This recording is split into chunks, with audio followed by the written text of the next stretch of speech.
BPSC ने जारी कर दिया है। हालांकि बीपीएससी ने फिलहाल सिर्फ उच्च माध्यमिक का ही रिजल्ट जारी किया है और रिजल्ट में सबसे बड़ी बात है कि जिन विषयों के लिए परीक्षा ली गई थी उनमें से अधिकांश विषयों में बड़ी संख्या में पद खाली रह गए हैं।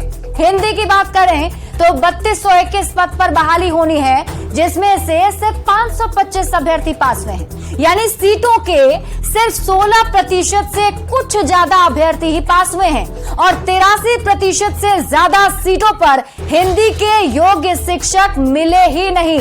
अंग्रेजी की बात करें तो कुल 3535 पद खाली हैं, जिसके लिए परीक्षा हुई थी, लेकिन अंग्रेजी में भी 2323 अभ्यर्थी ही पास हुए हैं। ऐसे में अंग्रेजी में 65% से ज्यादा अभ्यर्थी पास हुए हैं।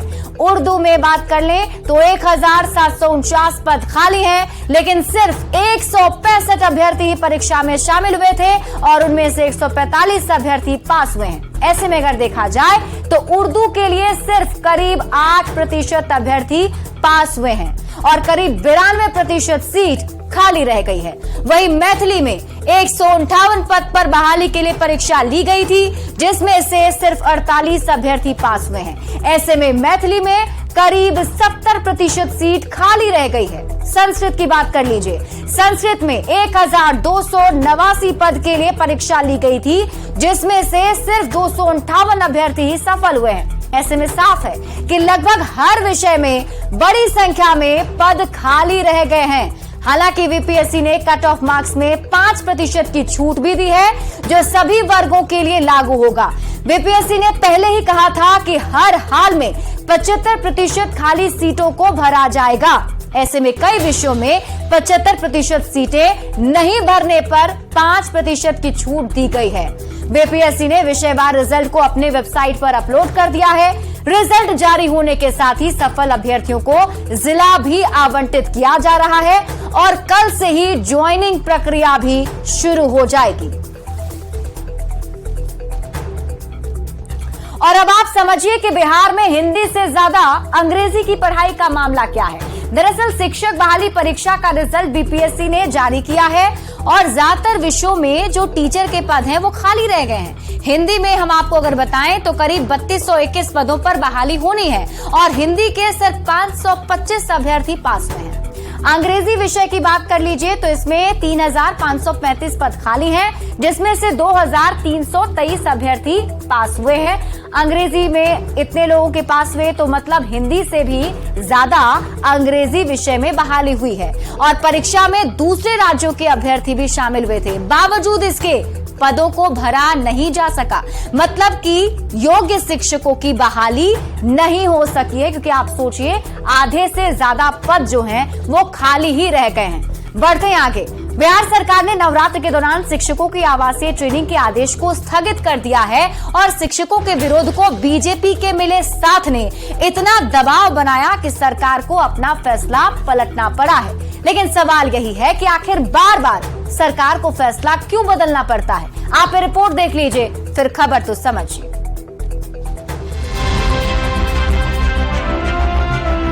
शिक्षकों का संघर्ष जिंदाबाद जिंदाबाद जिंदाबाद। शिक्षक संघर्ष ये खुशी और ये नारेबाजी बिहार के उन शिक्षकों की है जिन्हें नवरात्र की छुट्टियों में ट्रेनिंग के फरमान को मानने की मजबूरी थी।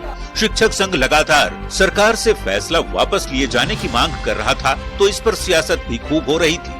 भारी दबाव के बीच सरकार को आखिरकार शिक्षकों की मांग के आगे झुकना पड़ा। न्यूज 18 भी लगातार इससे जुड़ी खबर दिखाता रहा। अब सरकार ने शिक्षकों का प्रशिक्षण तत्काल प्रभाव से स्थगित कर दिया है। SCERT के निदेशक ने इससे जुड़ा आदेश जारी किया।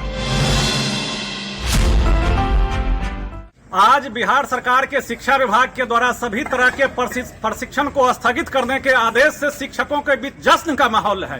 विभाग के द्वारा दुर्गा पूजा के दौरान आवासीय प्रशिक्षण के आयोजन से शिक्षकों में मायूसी थी, शिक्षकों के अंदर आक्रोश था, शिक्षक आंदोलनरत थे। लेकिन आज माननीय मुख्यमंत्री जी के हस्तक्षेप के बाद में इस आदेश को रद्द करने से शिक्षकों के बीच जश्न का माहौल है। बता दें कि प्रशिक्षण शुरू होने से पहले ही सरकार को अपना आदेश वापस लेना पड़ा। 18 अक्टूबर से टीचर्स की आवासीय ट्रेनिंग शुरू होनी थी, पर नवरात्र में प्रशिक्षण का शिक्षकों ने जोरदार विरोध किया था, जिसके बाद ट्रेनिंग का फरमान वापस ले लिया गया। अब शिक्षक दुर्गा पूजा के दौरान माता की आराधना कर सकेंगे। पूजा की छुट्टियों के बाद ही ट्रेनिंग का दौर शुरू होगा। पर सवाल यही घूम फिर कर सामने आता है कि आखिर बार बार सरकार को अपना फैसला क्यों बदलना पड़ता है।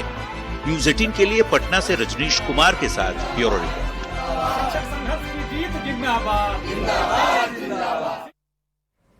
और अब आप ट्रेनिंग पर सरकार के बैकफुट पर आने के मायने को समझिए।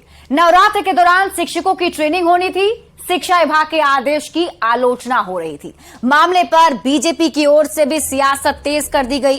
शिक्षकों की ट्रेनिंग का आदेश रद्द करने की मांग की जाने लगी और शिक्षकों के विरोध को बीजेपी का भी साथ मिल गया था। दबाव के बीच सरकार ने अब फैसला वापस ले लिया है, यानी जितनी भी ट्रेनिंग थे उसे अब स्थगित कर दिया गया है, जिससे अब शिक्षक संघ खुश नजर आ रहे हैं।